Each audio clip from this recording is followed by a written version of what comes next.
ኣብ ዝተፈላለዩ ኩርናዓት ብምዃን ቻነልና ሳብስክራይብ ብምግባር መደባትና ትከታተሉ ዘለኹም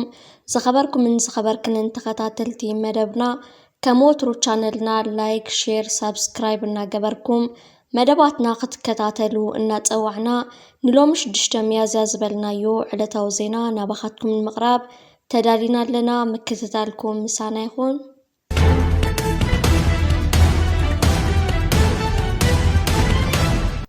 ኣብዚ ብግጭትን ዘይውሕስነት ፀጥታ እንዳተሓመሰ ነዊሕ ዝገበረ ዞባ ቀርኒ ኣፍሪካ ኤርትራ ሓንቲ ደራኺ ተራ ዘለዋ ግን ኣብ ልዕሊኣ ውሕድ ተረድኦን ኣፍልጦን ዘሎ ቀንዲ ተዋሳኢት ጉዳያት ቀርኒ ኣፍሪካ ኮይና ምህላዋ ዝወሃብ ዘሎ ገምገማትን ትንታነታትን የመልክቱ። እዛ ዝግባእ ዓለማዊ ቃልቦ ዘይተዋሃባ ንእሽተይ ሃገር ብዝኾነ ይኹን መንገዲ ካብ ጂኦግራፊያዊ ስፍሓታ ኣዝዩ ዘየደ ፅልዋ ተዘርጋሕ بعميق سروس سددن بوتادراونة تنصنع حيال هاجر منغستي زهانتات نعسر تتات عمتات حيال نقافتن تراصاميتن ببوليتيكا ورايا سرعة عالم داتا بهالات كتقلت صني حيا عميق سقطان رقات الناس هاجر دما عابز زحقون زلو زباون قودباون كونتات أهزيما مهلاوا زيادة قلبو كم الصحابة زوات أواناو تنتانتات يملكت ቀርኒ ኣፍሪካ ሎሚ ብሓደ ዘይኮነስ ብዝተኣሳሰሩ ግጭታት ተደራረቡ ቅልውላዋት እዩ ዝግለጽ ዘሎ። ኩናት ኣብ ሱዳን፣ ቀጻሊ ዘይምርጋእ ሶማልያ፣ ኣብ ውሽጢ ኢትዮጵያ ኣበይ ከባቢ ዘሎ ዘይተፈትሐ ወጥርን ግጭታትን፣ ኣብ ደቡብ ሱዳን ዘሎ ዓሌታዊ ምትፍናንን ሕድሕድ ግጭትን፣ ወታደራዊ ሓይሊ ቀንዲ መሳርሒ ፖሊሲ ዝኾነሉ ዘባዊ ሃዋህው ፈጢሩ ከም ዘሎ እቲ ትንታነታት ብሓፈሻ የመልክት። ኣብዚ መንፅር እዚ ኤርትራ ነዊሕ እዋን ኣብ ፀጥታን ርእሰ ምርኮሳን ንፅገት ንግዳማዊ ብፍላይ ምዕራባዊ ምትእትታውን ዝገበረቶ ዓሚቕ ኣተኩሮ ካብቲ ቀንዲ መለለይ እቲ ዞባ ዝኾነ ሓፈሻዊ ባህርያት መንግስታትን ኣካይዳታትን ዝተፈለየ ኮይኑ እዩ ዝርአ። ኤርትራ ብ1993 ወግዓዊ ናጽነት ካብ ትረክብ ንድሓር ዳርጋ ልዕሊ ኩሉ ኣብ ምክልኻልን ፀጥታን ቀዳምነት ዝህብ ሃገረ መንግስቲ ሃኒፃ። እቲ ዘይተወሰነ ዓመታት ዝቐፀለ ግዴታ ሃገራዊ ኣገልግሎት ምስ ጽኑዕ ፖለቲካዊ ቁፅፅር ተደሚሩ መብዛሕትኡ ግዜ ኣብ መንጎ ሲቪላውን ወታደራውን ሂወት ዘሎ ፍልሊ ዘየለሊ ሕብረተሰብ እዩ ሃኒፁ። እዚ ሞዴል እዚ ንዓመታት ብደረጃ ዓለም ከም ምንጪ ተነፅሎን ነቐፌታን ኮይኑ ዝረአ እኳ እንተነበረ ኤርትራ ግን በዚ ኣካይዳ እዚ ተሰናቢዳ ወይ ብፀቕጢ ክትቅይሮ ኣይመረፀትን።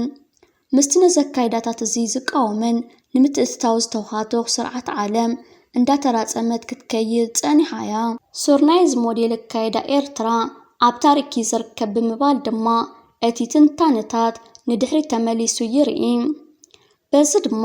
እቲ ካብ 1998 እስካብ 2000 ምስ ኢትዮጵያ ዝተኻየደ ነዊሕን መሪርን ደባዊ ኩናት ኣመርሒነት ኤርትራ ነባራ ኣሰር ገዲፉ ይብል። እቲ ስዒቡ ዝመፀ ንኣስታት 2 ዓመታት ዝቐፀለ ሃዋህው ኣይ ሰላም ኣይ ኩናት ዝፈጠሩ ፅልዋ ድማ መሰረታዊ ምዃኑ እቲ ትንታነ ይምጉት። እዚ እዋን ኣብቲ ሽዑ ግዜ ብዝነበሩ መራሕቲ ኢትዮጵያ ዝተገበረ ብመሰረት ውዕል ኣልጀርስ ዝተውሃበ ውሳነ ኮሚሽን ዶብ ንዘይምትግባር ኣብ ርእሲ እውነታ ሃገር ብውሽጥን ብደገን ንምድኻም ንምንፅፃልን ብእገዳታት ሓኒቕካ ንምሓዝ ዝኸድዎ ርሑቕ መንገዲ ዝፈጠሮ ዘይምትእማንን ምትህላኽን ነቲ ድሒሩ ዝመፀ ጂኦፖለቲካውን ጂኦስትራቴጂካውን ክውንነት ዝወሰነ ምዕባለታት ምዃኑ ክስመረሉ ይግባእ። እቲ እዋን እቲ ብጥርጣረ ፅንዓትን ርእስኻ ምክልኻልን ዘድርኽ ብቕልጡፍ ብናይ ሓፂር ግዜ ውዳበን ድልውነትን ዝግለጽ ስትራቴጂካዊ ባህሊ ከም ዝፈጠረ መርዳእ ይከኣል። እዚ ኣብቲ ሃገር ዝማዕበለ ባህልን ስርዓተ ምሕደራን ንተግባራት ኤርትራ ኪንዮ ዶባታ ንኽዘርጋሕ ኣኽኢሉ ይብል እቲ ትንታነታት። እዚ ማለት እቲ ሃገር ብቁጠባ እኳ እንተተሃሰየት ብፍላይ ኣብ ከባቢኣ ንዘለዉ ሃገራት ብምንፅፃር ኣዓሚቕ ርግኣትን ሰላምን ውሕስነት ፀጥታን እትነብር ሃገር ክትከውን ኣኽኢልዋ እዩ። እዚ ውሽጣዊ ሓይሊ እዚ ድማ ንዞባዊ ፅልዋ እቲ ሃገር ብዕፅፊ ኣሕይልዎ። ብመሰረት በቲ ዝተገበረ መጽናዕቲ ዝቐረበ ምጉድ ድማ ኤርትራ ብቁጠባዊ መንገዲ ወይ بوقعو ዲፕሎማሲ ኣይኮነትን ሓይላን ጽልዋን ተርኢ እንታይ ደኣ ዝያዳ ብዘይ ቀጥታዊ ኣገባብ ክትሰርሕ ዝምባለ ዘለዋ ኮይና ምስ ተወሰኑ ኣገደስትን ተዋሳእትን ብምስምዕማዕ ኣብቲ ዞባን ኪንኡ ዘለዉ ጂኦ ወታደራውን ጂኦ ፖለቲካውን ፍጻመታትን ምዕባልታትን ብኣድማዕ መንገዲ ክትጸሉ ኽኢላ እያ እዚ ኣገባብ እዚ መብዛሕትኡ ግዜ ኣብ መላእቲ ዞባ ሳዕቤናቱ ወይ ውፅኢቱ ይስምዓካ ደኣ እምበር ተርኡ ኣብ ሓቀኛ ሚዛን ንምርኣይ ንምፍላጥን ግን ኣጸጋሚ ብምባል ተራን ጽልዋን ኤርትራ ኣብዚ ዞባ ዝያዳ ብውፅኢቱ ዝልክዕ ምዃኑ ብምግላጽ እዚ ድማ ነቲ ሃገር ዝያዳ ሓይሊ ከም ዝሃባ የስምርሉ እዚ ከምዚ ኢሉ እንከሎ ጂኦግራፊ ንኣገዳስነት ኤርትራ ዝያዳ ዕዙዝ ይገብሮ ኣብ ቂሕ ባሕሪ ዘሎ ኣቀማምጣ ኣብ ማእኸል ሓደ ካብቶም ኣብ ዓለምና ኣገደስቲ ዝኾኑ መስመራት ይቕምጣ ኣብ ዝሓለፈ ዓመታት እዚ መስመር ካብ ወሽመጥ ዓረብን ኬንዩን ዝመፀ ሃገራት ሓዊሱ ካብ ግዳማዊ ሓይልታት ዝያዳ ቃልቦ ይስሕብ ኣሎ ኩለን ድማ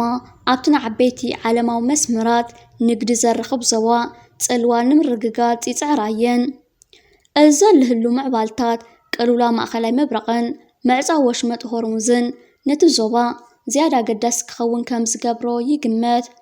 ኣብዚ መዳይ እምበር ኤርትራ ብኸመይ ትዋሳእ ትኸውን ዝብል ሕቶ እዩ ዝመጽእ ኣብ ቅድሚ ኩናት ኢራን ዝነበረ ሃዋሁ ምልስ ኢልና ምስ ንርኢ ዞባ ቀርኒ ኣፍሪካን ቂሕ ባሕርን በተን ኣብ ዞባ ኢድ ዘለወን ሃገራት ወሽመጥ ሓደ ቅርፂ ሒዙ እዩ ነይሩ ኤርትራ ናብቲ ስዑድያ ግብፂ ቱርኪ ከምኡውን ኣልቡርሃን ዝመርሖ ወታደራዊ መንግስቲ ሱዳን ካልኦትን ተሰለፍሉ ደንበ ክተዘዝውን ከላ ኢትዮጵያ ድማ ኣብቲ ኢማራት እስራኤል ዳዕመል ሰሪዕ ናይ ሱዳን ዘለውዎ ደንበ እያ ተሰሊፋ ጸኒሓ እዚ ኣሰላልፋታት እዚ ድሕሪ ኩናት ኢራን ብሰንኪ ሰዓበ ሰፊሕ ቅልውላዋት ሃገራት ወሽመጥን እስራኤልን ንባዕለን ናብቲ ኩናት ድሕሪ ምጽማደን ደስኪል እዩ እዚ ኩነታት ነዚ ኣብ ዞባ ኣዕናዊ ኣልታው ተራ ጸንሓ ኢማራት ተወከልታ መንግስቲ ኢትዮጵያን ምልሻታት ሱዳንን መንቀራቕሮ ዘእተወ ኩነታት ስለ ዝፈጠረ ዞባ ቀርኒ ኣፍሪካ ናብ ምርግጋእ የምርሕ ዶ ይኸውን ዝብል ተስፋ ብሓደ ወገን ፈጢሩሎ ነዚ ዝቐርብ ሙጉድ ድማ እቲ ሱዳን ንምብታን ብውዲት እስራኤል ምወላ ኢማራትን ከዳም ዳዕመል ሰሪዕን ኣብ ጎኑ ተሰለፉ ሚሊሻታትን ክግበር ጸንሐ ሓደገኛ ጻዕርን ምንቅስቓስን ሓንሳብን ሓዋሩን ክብተን ይኽእል እዩ ካብ ዝብል እዩ ኣብ ርእሲኡ ድማ እዘን ክልተ ሃገራት እስራኤልን ኢማራትን ብተመሳሳሊ ግን ከዓ ብኻሊእ ኸዳሚ ስርዓት መንግስቲ ኣብይ ኣሕመድ ምስ ኩሉ ሳዕቤናቱ ገማግም ባሕሪ ኤርትራ ንምግባት ክግበር ጸንሐ ጻዕርን ውዲትን እውን ክበታተን እዩ ዝብል ግምታት እውን ስለ ዘሎ እዩ ስለዚ እተን ቀንዲ ተዋሳእቲ ሃገራት ኣብ ኩናት ኢራን እስራኤል በቐጥታ ኢማራት ድማ ብተዘዋዋሪ ተጸሚደን ስለ ዘለዋ ጥራሕ ዘይኮነስ ድሕሪ ኩናት እውን ዝህልወን ኣቃውማን ጽልዋን ብዝኾነ ይኹን መንገዲ ከም ቀደም ክኸውን ዘይኽእልን እዩ ነዚ ነቶም ዞባ ወከልቲ ናይ ክድምና ሓይልታት ዝእድም ምዃኑ በቲ ሓደ ተስፋ ዝህብ ክኸውን እንከሎ በቲ ካልእ ሸነኽ ግን እዚ ዓለማዊ ቁርቁስ ፈጢሩ ዘሎ ኩነታት ማእኸላይ ምብራቕ መወዳእቱ እንታይ ክኸውን እዩ ብዓብዩ ነዚ ዞባ ከዓ ብፍላይ እንታይ ሓደጋ ሒዝሉ ክመጽእ ይኸውን ኣብ ሕጂ ኮንካ ምግማት ስለ ዘይከኣል ምረቓዲ መርገም ክድምደም ኣይከኣልን ብውሑድ ግን ንግዚኡ ነቲ ዞባዊ ኩነታት ኣዓጊስዎ ምህላው ቀሊል ምዕባለ ኣይኮነን ኣብ ከም ዝበለ ሃዋሁ ኣቀራርባ ኤርትራ ዋላ እውን ኣካታዒ እንተኾነ ፕራግማቲክ ማለት ኣብ ግብርን ውፅኢትን ዘተኮረ ምዃኑ እዩ ዝግለጽ ነቲ ኤርትራ ትልለየሉ ወትሩ ልዕሊ ደረጃ ብምዕቃብን ኣብ ዞባዊ ጉዳያት ጥንቁቕን መራፅን ኣሰላልፋ ብምኽታል ኣብቲ ብቕልጡፍ ዝቕየር ጂኦፖለቲካዊ ኩነታት ኣገዳሲ ቦታ ዓቂባ ክትቅጽል ክኢላ ምህላዋ ዘይከሓድ ምዃኑ እቲ ዝተኻየደ መጽናዕትታት የመልክት እዚ ልዕሊ ደረጃ ወታደራውነት እቲ ሃገር ምንጻግ ግዳማዊ ምትእትታዋትን ምውፋራትን ተደማሚሩ ሓያል ውሕስነትን ሃገራዊ ስምዒት ዝህብ ምዃኑ ዝቐመጠ ትንተና እዚ ግን ናይ ገዛ ርእሱ ፀቕጢ ዝፈጥር ምዃኑ የምልክት ብሓፈሻ ግን እዚ ኣብ ዞባ ቀርኒ ኣፍሪካ ነዊሕ እዋን ጸንሐ ግጭታት ንሚልዮናት ኣመዛቢሉ ቁጠባዊ ህይወት እተን ሃገራት ዘራሪጉ ፖለቲካዊ ፍልልያት ድማ ከም ዝዓሞቕ ገይሩ እዩ። ነዚ ቅልውላዋት ንምፍታሕ ዝግበር ፃዕርታት ድማ ብሰንኪቲ ቀንዲ መለለይ እዞባ ዝኾነ ምትእስሳው ናይተን ናይ ገዛ ርእሰን استراتيجية ربحات الطرح زسعبا استفلالي هاجراتن تواسعتي حيلتاتن كتحلاليخ تنحيوم عكم الزبل هواهو تران عقدا سنة إيرترا لعل كوين كقتل دما تقولوا اللوم سلازي اتزير قصنه زبازحو زواو كوناتات إيرترا عمي قصوطا زلا بنبور دبلوماسا ومسمرات أدوا دما بسعبيناتهم بر كواسع زجير وسانيت تسألاوت كوينة كتقتل مخانا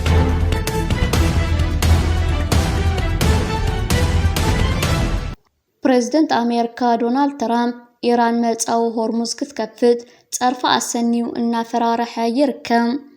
بريزيدنت أمريكا دونالد ترامب إيران ملت أو هرمز نغلان مرحب كتكفت نزهب وقدب كزي انتزي تسمع معاه ممنج أو حالي اللي تركن دلدلات إيران كمسعنو زفر راح تعرف زحازة صحوف أما حوار مرخبي زرقيحو يركبالهم نتي أقدمو سيول كم زور دلهم تحني زنبركوا انت دقمو مستهران سممع نمبصحقن صبوق عدل كانسلو نمعكنات أمريكا كقلت يسمع لهم إيران نتمتنقطو حالفا زيبلو ربوشن بها من كتبل نتيقاتو تركبالهم ترامب حدش قدمه خونه زغربه خوينو أبال نايتا أب إيران توقع استحمششت نفارت وقا أمريكان موتا استخايد سرحيت بعوات مززامو الدحر مقلاتيوم نزي حبيرو زلو إذا خمسي لنكلو بريزيدنت ترامب نزاس معافى خرام إيران وزوت أعطو مقلاتي كم زفلتو ترامب هرموز أي كخفتنيو أتمخنيات أتمفتح تأفيو ختبل بلاقز استملو ملسي هبالا أمدا دبلوماسي نايك آلات كينات كاسنا مقوار وطعي نابلاقز زمرحة بوينو بعال سلطانات دحنت إيران لني عالم مرخب بحاف الشعب سهبو ومقلتي نأمريكان إسرائيلين هاندا بتوزقرم نقر كنرئينينا ساربرايز أدالينا لنا يلوم اللوم نبريزيدنت ترامب كنولو من دلز يوزبلت إيران كفتو نزبلو ملتاو هرموز انخفتو من معينة أفدقيه لن ناي هرموز مفتح تافي يوم داليهم مفتح عم تقولنا إلو مالو